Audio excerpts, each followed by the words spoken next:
First of all, welcome to the channel and thank you for stopping by. When time permits, please consider subscribing. I would greatly appreciate it. What we're going to look at in this video is a conversation I had with everybody's favorite light ADV rider, ADV Matt. This year, we've seen two new bikes announced, them being the Royal Enfield Himalayan 450 and the Ibex or 450 MT from CF Moto. In addition to those announced and coming bikes, we also have all the spy shots and rumors and the inevitable replacement for the KTM 390 Adventure.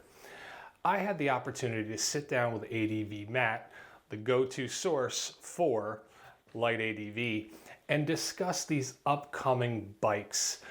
What we think of the announced bikes, what we think of the shots we've seen, what we think of the articles, and how they might fit into what is obviously a growing segment of market, light ADV.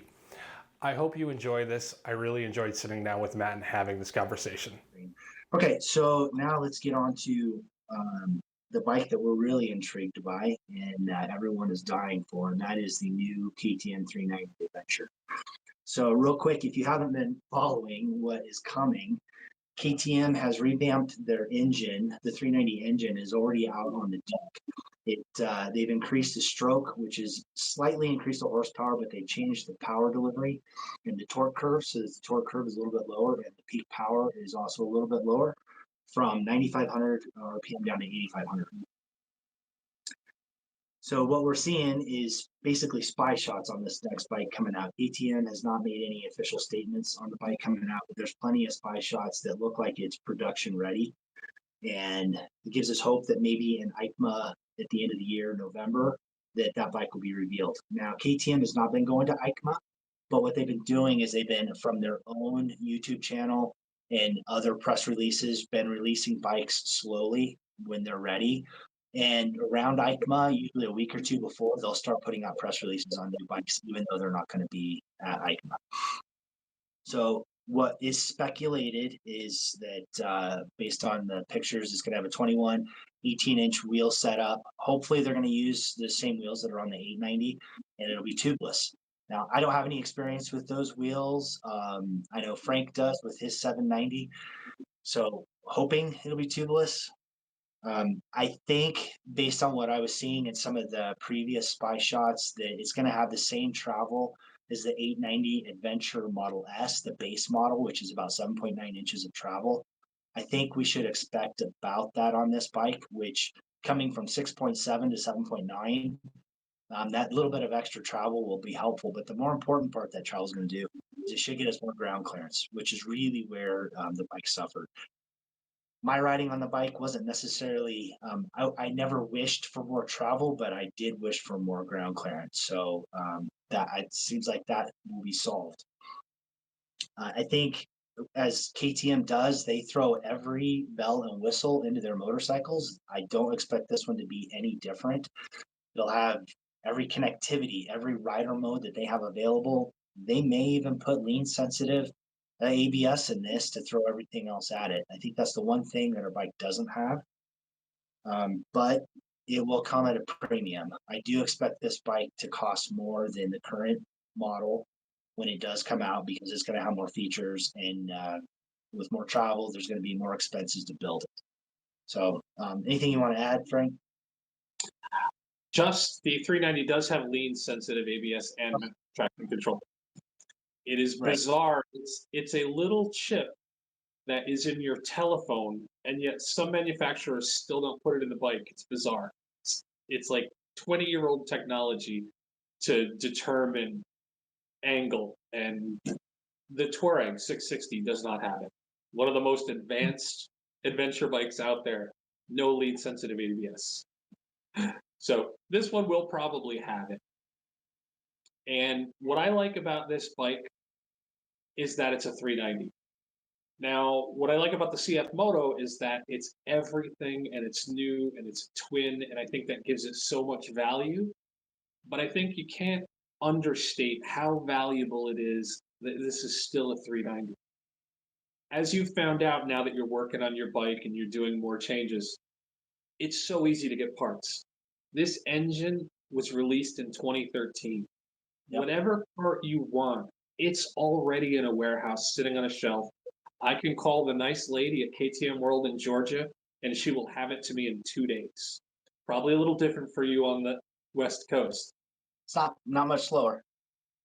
But it's simply, I think one of the strengths of this bike will be not only does it give you everything that we've complained about the bike, it's got better suspension, it's got more travel, it's got more ground clearance. It actually has a frame that's designed for an off road bike. As much as I love my 390, there's no escaping the fact that that frame is a very lightly modified street bike. Yeah. You don't sit properly. The ergonomics are not correct. It requires risers, different handlebar, and just plain old getting used to it. The new bike looks like we wanted you to go off road to the point where I'm a little concerned with how it's not going to be that great on road. That thought has crossed my mind as well. Yeah, I've been wondering about that because now if you look at the spy shots, it looks like an enduro bike. It looks like it has rally DNA in it. The way they've changed the styling, which I think looks great, but what compromises are we going to have with that? One of my good friends has a 690 Adventure, and it has all the power you would need to ride it on the highway. And you would never, ever want to ride it on the highway. It feels terrible, just absolutely terrible. The amount of changes you would need to make that enduro comfortable on the road, you might as well just buy a Tenere. And I'm a little bit concerned looking at that bike. I see that enduro bloodline. I see somebody took a 690 and said, this is what people are talking about their desire. Let's give them a lot of this. And I'm definitely concerned that when I get on a new 390 and I have to go 300 miles on the highway to get somewhere, that I'm going to be like, not enjoying myself at all. And then I'll love it off road, I'm sure. It looks like they listened. They give us the front tire, the rear tire, again, the travel, the suspension. It's gonna be great off road. They have too much experience for it not to be great off road. Whereas CF Moto, we still have to wonder, did they nail it when you get off the pavement? But with the new 390, of course they nailed it. Absolutely. Right. Yeah, and I think the comparison with the 690 and the 390, one of the things is the 690, if you don't get it with a rally tower and a large windscreen, you're going to be suffering. It's going to be terrible. Where at least the 390, the spy shots, it looks like it has a fairing. It basically looks like it has a pseudo rally tower on it, so you do have that wind protection. Where even like the new 390 has that short screen, so it doesn't have that same wind protection. Where at least if the spy shots are any indication what's coming, it will, I think, be better than a 690. And It the has to experience, be. right? We're accustomed to taking this bike on the road. It has to be.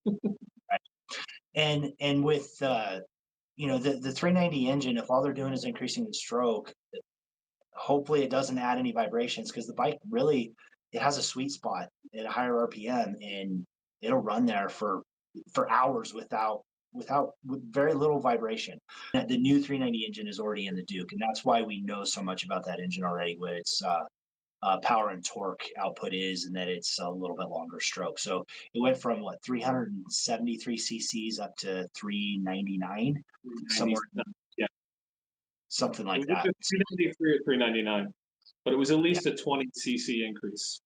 Right, right. So that's why we know so much about the engine. It's the rest of the bike that we're not really sure about. With travel, mostly it'd be suspension and chassis and connectivity, ABS, those things. But the engine is known, and I think the good thing with that is that engine is going to get worked out in the Duke, and by the time it shows up in the Adventure, we'll have a couple years of use on it, know what to expect out of it.